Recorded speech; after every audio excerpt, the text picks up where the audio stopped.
Hi, everyone. Thank you for taking the time to check out my presentation today. My name is Eli Swanson, and I'm a postdoctoral research scholar at Oregon State University. The title of my presentation is After the Fire is Before the Fire, using ecological processes and functional drivers to restore forest resilience after wildfire. I'm just going to apologize now for my voice. I have strep throat, so my voice might sound a little funny.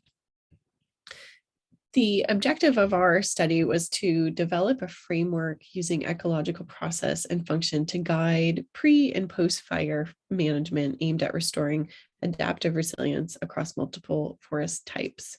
So this objective stemmed from the 2020 Forest Service restoration policy that gave broad guidance for restoring ecosystems on national forest system lands so that they are self-sustaining and, if subject to disturbance or environmental change, have the ability to reorganize and renew themselves.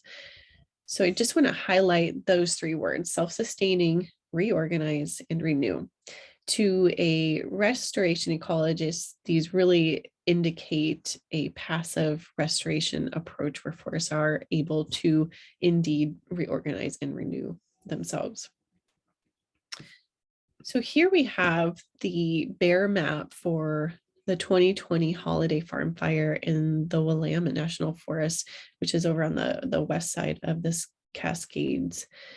This was a high severity fire, and I want us to focus on here is the very extensive area that falls into this greater than 90% basal area mortality category.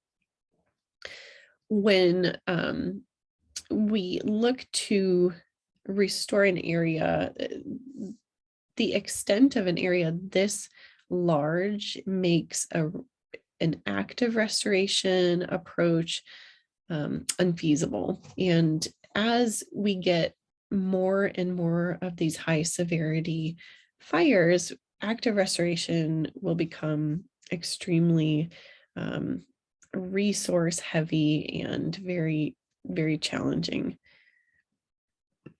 So we wanted to ask a couple of questions to help guide our framework. First, we want to understand what ecological concepts contribute to post-fire forest resilience and can also be practically incorporated into restoration. To know this, we need to identify barriers that exist that erode resilience and also limit restoration success. In contemporary restoration ecology, it's particularly important to view restoration objectives through a climate-conscious lens to ensure that those objectives will be long-lasting and outcomes successful. Many of us are familiar with C.S. Holling's work developing the concept of resilience. For intents and purposes in our study, we're particularly interested in resilience as explained in the 1992 paper, Cross-Scale Morphology, Geometry, and Dynamics of Ecosystems. And here, Holling introduced this concept of the four-phase adaptive cycle, where resilience incorporates adaptivity and that word reorganization after disturbance into this model. If we revisit our first study question, we ask what ecological concepts contribute to post-fire resilience and can be practically incorporated in restoration. And we've come up with four key structuring processes that are simultaneously able to build resilience and can be carried out through active restoration and passive restoration. So here we have dispersal is obviously a very key component, getting to the site. Once there, recruiting successfully at the site, reproducing, and then also restoring this natural disturbance regime. So these natural disturbance regimes are opportunities for adaptivity to occur. These structuring processes can be supported and resilience further built by incorporating functional drivers that support them. So functional connectivity, functional redundancy in pattern and response, functional response diversity, which also supports ecological resistance. And these all are pieces that support the resilience and structuring process of a system. Another key piece of resilience after fire is ecological memory. So while we can't restore informational legacies after wildfire, we can work to protect and conserve them before fire occurs as part of risk mitigation. What we can do after wildfires mimic material legacies if that fire is severe enough to destroy them. So these three components together we would call resilience assets. While they're important, we also need to consider resilience debts. And at this conference, we're talking a lot about fire. When fire is an altered disturbance regime, then this erodes that resilience and contributes to resilience debt. Climate change and invasion, if alone, these will erode resilience. However, when they are combined with an altered disturbance regime, or they impact an altered disturbance regime, these positive feedback loops occur and exacerbate that erosion of resilience in a system. So what are the barriers of post-fire restoration? First, we have dispersal. So getting seed to a site is a major challenge. The area burned of fires is becoming increasingly larger. There's a lack of seed sources to get seeds into interior areas. There's a lack of agents of dispersal to move those seeds to interior burn areas. And then if rodents are present, oftentimes they predate on those seeds. There's also barriers of recruitment. And so I just want to take note here that these post-fire environments are extreme environments. And oftentimes there's a mortality bottleneck of the seedling to the juvenile stage in a plant's life cycle, where they're subjected to a lot of environmental stress. Herbivory can add to that stress. There can be a lack of reproduction due to either environmental stress or lack of pollinators. And then if a reburn occurs and takes away those individuals that are moving into an adult life stage, then that brings us back to square one, because we then lose those seed sources. We also have invasion barriers. So here we have a picture of Ventinata dubia, and what a lot of these invasive annual grasses that are moving into our western regions are doing is altering that fire regime. So creating very quick burning and hot fires that occur very frequently. Another thing that these invasive annual grasses do is something known as a priority effect. So they are germinating through winter. Even though we can't see them, they're beginning their processes in these freeze-thaw cycles, so that by spring, they preempt the native vegetation and outcompete the native annual species and or the perennial species.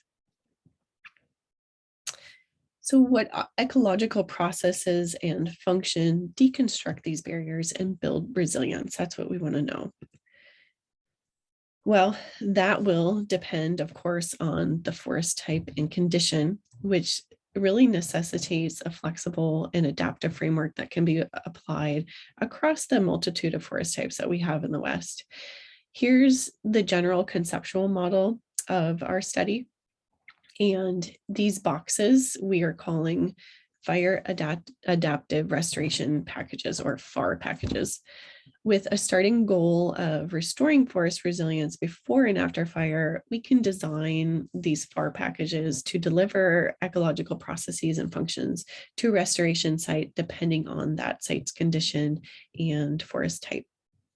So if we look back at our loop diagram, Prior to fire, managers can focus on identifying and protecting refugia where structuring processes are operating, and ask if anything is missing, and then build in those functional drivers and informational legacies to support those processes if necessary, and establish the building blocks for resilience in anticipation of future wildfire. Once the ecological processes and functional drivers for a site are determined, managers decide which practices can be implemented through an active restoration approach. And in a minute, I'll walk through in more detail how these FAR packages are constructed using a post-fire example. If pre-fire restoration already established the building blocks for resilience, then the goal is for post-fire areas to be able to passively restore over time and require less forest management resources. So perhaps this means there are more pockets of fire refugia, or material legacies left through protection of informational legacies in forests are in good shape and have been managed using a pre-fire FAR package already. These post-fire FAR packages can self-build then, delivering resilience through a passive approach. After high severity fires or where an active approach is needed, then a FAR package can be built similarly to how the pre-fire packages are built, by identifying first those ecological processes that are missing and the functional drivers based on site condition and resources, and then determining the practices that will best restore them. So the post-fire restoration can be either an active or a passive approach. So let's take a closer look at these packages with an example from the Holiday Farm Fire. At this site, we had over 90% mortality. We can see a year later, there's some maple popping up in the foreground, but there's some maple. Prior to that, we had a pretty blank slate. So first, we determine the goals for the forest based on the site conditions. These are then placed on the axes. At this site, we very likely want to reduce the risk of reburn and invasion. So that will go on one axis here as risk mitigation. I know this site has a slightly south aspect and will likely encounter some environmental stress that limits recruitment. So I put that on another axis. And the area burned here is so large that we'll also likely encounter dispersal barriers. So that goes on another axis. Once our axes are set, we decide which restoration practices are most appropriate for meeting our goals, the site condition, and the budget. Because some restoration practices can be applied at very large spatial scales and others are applied at only smaller spatial scales, due to practicality, we take a tiered spatial approach to application. So tier 1 practices can be applied at the broadest spatial scales. Tier 2 and tier 3 are descending in size. These restoration practices are then categorized within these tiers and placed through a combination of subjectivity of the practitioner's own knowledge of the site and also the most recent research evidence from the literature. So this is just a really simple example of how these are built, and I'm almost out of time. If anyone has questions, please feel free to contact me. I'd love to talk more about this. Thank you all so much, and thank you to my collaborators and the folks that contributed photos for this presentation.